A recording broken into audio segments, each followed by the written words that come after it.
Kumbe kifo cha dada haikuwa cha haki. Alikufa akitafuta haki yake baada ya kuibua simu yake na kuamua kwenda kwa mizimu.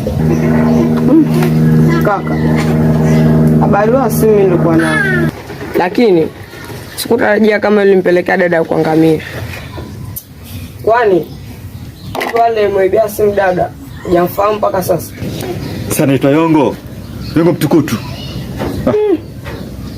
Kaka, Yongo mimi namfahamu, lakini kwa sasa amekuwa chizi.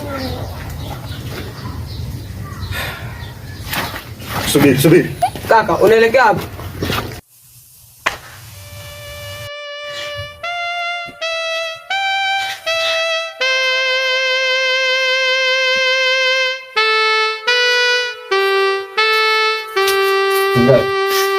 Habari yako?